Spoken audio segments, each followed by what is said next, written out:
पिछले क्लास में हम लोग बात किए थे धातु कर्म के बारे में, जिसमें काफ़ी सारी प्रक्रियाएं पढ़ी थे। किस तरह से उसका सांद्रण होता है, किस तरह से उसका सांद्रण होता है, किस तरह से जारन होता है ऑक्साइड में बदलने के लिए, जारन निष्कापन पढ़े थे, प्रद्रावण पढ़े थे। उससे हम लोग पता लगाए थे किस तरह से उसका शुद्धता आती है।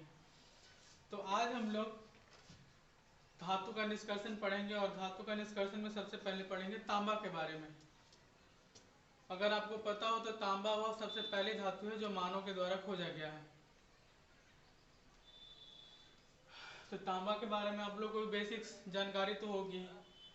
तांबा देखिए, तांबा की परमाणु संख्या 29 होती है। तांबा का परमाणु द्रव्यमान 63.5 होता है। इसका इलेक्ट्रॉनिक विन्यास भी एक बार परीक्षा में पूछ चुका है, हो सकता है कि अंतिम कक्षा का पूछ देवे। तो ये सबको आपको ध्यान में रखना है। तांबा के प्रमुख अयस्क 5 हम लिखे हैं, जो कि ज़्यादा इंपॉर्टेंट है, और परीक्षा में अक्सर ऑब्जेक्टिव में एक अयस्क का नाम पूछता है। तो क्यूपराइट है Cu2O, कॉपर पाइराइट है CuFeS2, कॉपर ग्लास है Cu2S, मैलेकाइट है CuCO3 इंटू CuOH हॉल 2, एजुराइट है 2CuCO3 इंटू CuOH हॉल 2। तो कॉपर पाइराइट सबसे इंपॉर्टेंट होता है CuFeS2। अगर हम लोग पिछले साल के क्वेश्चन की बात करें, पिछले साल क्वेश्चन पूछा जा चुका है आपको जस्ते का निष्कर्षण पे। क्वेश्चन हम लाए थे लेकिन पता नहीं कहाँ रख दिए। तो जब जस्ते का निष्कर्षण पे पूछ चुका है, और एल्युमिनियम का शायद अपघटन के बारे में क्वेश्चन पूछ चुका है।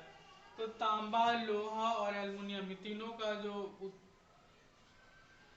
निष्कर्षण है ज्यादा इंपॉर्टेंट हो जाता है। तो हम लोग तांबे का निष्कर्षण पढ़ेंगे। परीक्षा में 5 नंबर के लिए क्वेश्चन आता है, तो उसके हिसाब से हम लोग देखेंगे। तो तांबे का निष्कर्षण मुख्यतः कॉपर पाइराइट से क्या था, इसका आपको फॉर्मूला याद रखना जरूरी है, CuFeS2।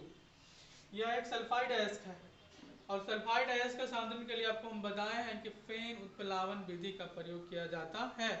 तो यहाँ पे देखिएगा, तांबे का निष्कर्षण निम्न चरणों में होता है। पहला चरण है अयस्क का सांद्रण। पहले साफ सफाई कीजिएगा, तभी तो आगे प्रोसेस कीजिएगा। आप घर में भी रहने जाते हैं तो पहले उसका साफ सफाई करते हैं, उसके बाद वहां पे निवास करते हैं। तो अयस्क का सांद्रण, पहला गुरुत्व पृथक्करण विधि। गुरुत्व पृथक्करण विधि आपको हम बताए थे कि अयस्क को चूर चूर करने के बाद उसको एक तेज पानी के बहाव में डाला जाता है, जहाँ पे जो भारी कण होते हैं नीचे बैठ जाते हैं, और जो शुद्धियाँ होती हैं जैसे मिट्टी, बालू वगैरह, वो सब बहकर आगे निकल जाती हैं। और उसके बाद चूंकि ये सल्फाइड अयस्क है, इसलिए इसमें फेन उत्प्लावन विधि का प्रयोग किया जाता है। अब दूसरा देखिएगा जारन। वहां पे आपको निस्तापन और जारन में अंतर हम बताए थे। निस्तापन में बताए थे कि निस्तापन होता है जो वायु की अनुपस्थिति में होता है, और जारन होता है वायु की उपस्थिति में होता है। तो यहाँ देखिए, गर्म हवा की उपस्थिति में जारन में मुख्यतः 2 प्रक्रियाएं होती हैं। पहली प्रक्रिया गंधक आर्सेनिक एंटीमनी का ऑक्साइड में परिवर्तन होता है। अब गर्म हवा से उसका अभिक्रिया करवाइएगा तो ऑक्साइड में बदलेगा ही। कहा भी गया है कि ऑक्साइड में बदलने के लिए ऑक्सीजन से अभिक्रिया कराया जाता है। यहाँ देखिए, गंधक और ऑक्सीजन मिलकर सल्फर डाइऑक्साइड बना दिया, यानी कि sulphur plus oxygen is equal two sulphur dioxide. यहाँ पे आर्सेनिक और ऑक्सीजन मिलकर आर्सेनिक ऑक्साइड बना रहा है। एंटीमनी ऑक्सीजन मिलकर एंटीमनी ऑक्साइड बना रहा है। पाइराइट्स जो था, पहले सल्फाइड में बदलता है और अंततः ऑक्साइड में बदल जाता है। देखिए CuFeS2, ऑक्सीजन से यहाँ पे देखिए, तो कॉपर का सल्फाइड हो गया और आयरन का सल्फाइड बन गया है। अब कॉपर के सल्फाइड को ऑक्सीजन से विक्रिया बना के करके हम लोग कॉपर का ऑक्साइड बना देते हैं, और जो लोहे का सल्फाइड था उसको ऑक्सीजन से विक्रिया करा के लोहे का ऑक्साइड बना देते हैं। अब हमारा जारन के बाद, वहां पे भी आपको हम बताए थे धातु कर्म में कि जारन के बाद प्रद्रावण होता है।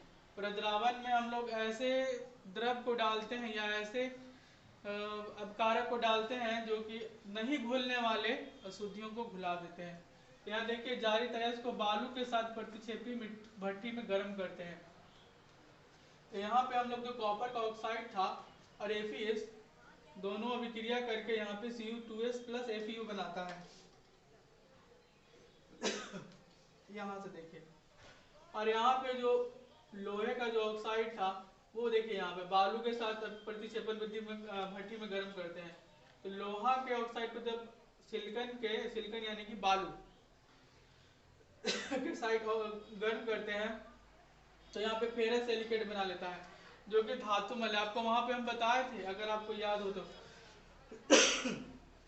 प्रद्रावण में धातु मल का निर्माण होता है। धातु मल के नीचे Cu2S और Fe का मिश्रण प्राप्त होता है। देखिए, कॉपर का सल्फाइड है और दोनों को सम्मिलित रूप से कॉपर मेटे कहते हैं। अब चौथी प्रक्रिया जो कि शुद्ध, जिससे आपको शुद्ध तांबा प्राप्त होगा, वो है बेसिमरीकरण। द्रवित कॉपर मेटे को सिलिका के साथ बेसिमर परिवर्तक में हम लोग डालते हैं। उसके बाद उसमें हवा का तेज झोंका भेजा जाता है। हवा का तेज झोंका भेजने का यहाँ पे औचित्य ये है कि जो फेरस सल्फाइड ऑक्साइड में नहीं बदला था उसको हम लोग ऑक्साइड में बदल दें। फिर ये ऑक्साइड यहाँ देखिए, फेरस ऑक्साइड बालू के साथ गर्म होकर फेरस सिलिकेट बनाता है। तो जो बचा हुआ था यहाँ पे लोहे का जो सल्फाइड है FeS, उसको पहले ऑक्सीजन से विक्रिया करवा के हम लोग ऑक्साइड में बदल दिए, और फिर जो लोहे का ऑक्साइड हो गया FeO, उसको बालू से विक्रिया करवा के यानी कि सिलिका से विक्रिया करवा के FeSiO3, यहाँ पे भी देखिए ये बनाए थे फेरस सिलिकेट, लेकिन यहाँ से थोड़ा सा बच गया था, उसको हम लोग बेसिमरीकरण द्वारा फिर से धातुमल में परिवर्तित करते हैं। यानी कि प्रद्रावण की प्रक्रिया में फेरस सिलिकेट संपूर्ण रूप से नहीं बना था, लोहे का जो ऑक्साइड था वो।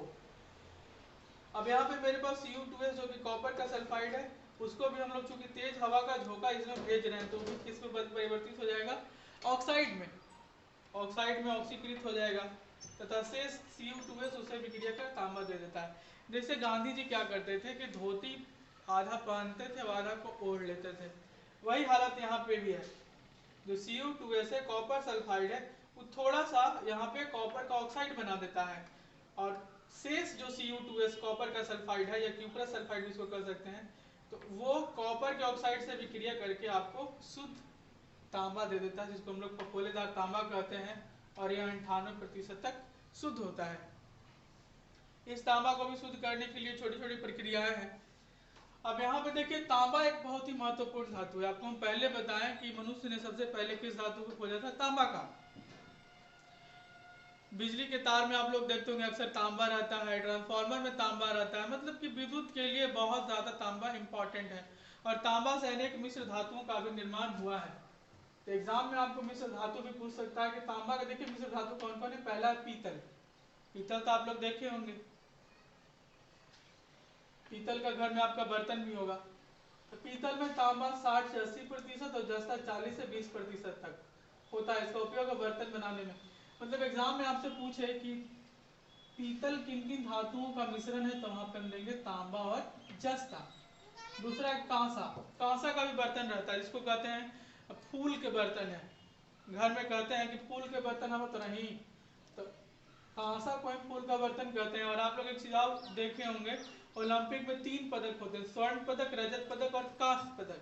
तो कांस्य पदक वही है। तो Cu 75 मतलब तांबा 75 से 90%, टीन 25 से 10%। इसका उपयोग होता है मूर्ति में, बर्तन में, सिक्का और घंटी में। आप लोग सुने होंगे कि कांसा का मूर्ति फलना जगह चोरी हो गया। जर्मन सिल्वर, कॉपर आपका यानी कि तांबा 60%, जस्ता है 25% और निकेल है 15%। इसका उपयोग भी प्लेट और बर्तन बनाने में होता है। मैंगनीन, मैंगनीन एक तार होता है। आप लोग फिजिक्स में आगे चल के पढ़िएगा, मीटर वायर ब्रिज, और एक है पोटेंशियोमीटर वायर समथिंग करके है। तो वो दो टॉपिक में जो तार का प्रयोग होता है उसको बनाने के लिए, वो तार होता है मैंगनीन का, क्योंकि इसकी प्रतिरोधक क्षमता अत्यधिक होती है। तो यहाँ पे देखिएगा, मतलब प्रतिरोध कम होता है, सॉरी। कॉपर 82% है, मैंगनीज 15% है, निकल 3% है। इसका उपयोग देखिए विद्युत यंत्र बनाने में, आपको हम बताएं मीटर वायर ब्रिज और पोटेंशियोमीटर वायर ब्रिज। इसके बाद देखिए एल्युमिनियम, ब्रॉन्ज, कॉपर 90%, एल्युमिनियम 9.5% और टीन 0.5%। इसका उपयोग होता है सिक्का तथा मूर्ति एवं रंग बनाने में। आप लोग देखे होंगे वो एल्युमिनियम कलर का पेंट होता है, जिसको कहता है कि चांदी कलर के है, तो चांदी नहीं होता है, वो एल्युमिनियम का पेंट होता है। वो उसको एल्युमिनियम ब्रांच कहते हैं। कॉपर 90%, एल्युमिनियम 9.5% और टीन 0.5%। एक और है फॉस्फर ब्रांच। इसका उपयोग होता है तार और बल्ब बनाने में। तार में जो उसके भीतर लगा रहता है, ये होता है कॉपर 85%, टीन 13% और फास्फोरस 2% है, क्योंकि फॉस्फोर है, फास्फोरस तो रहेगा ही। तो आज हम केवल तांबा का ही निष्कर्षण पढ़ेंगे। अगले क्लास में हम लोग एल्युमिनियम का और इसका लोहा का निष्कर्षण पढ़ेंगे। तो आज के लिए इतना ही। आप लोग अच्छा से घर पे पढ़िए, तैयारी कीजिए और टाइम पास मत कीजिए। अब बहुत लोग हैं मोबाइल पे मूवी वगैरह देख रहे हैं, तो वो कम कीजिए और वीडियो पूरा देखिए। पूरा नहीं देखिएगा तो कोई फ़ायदा नहीं है। मेरा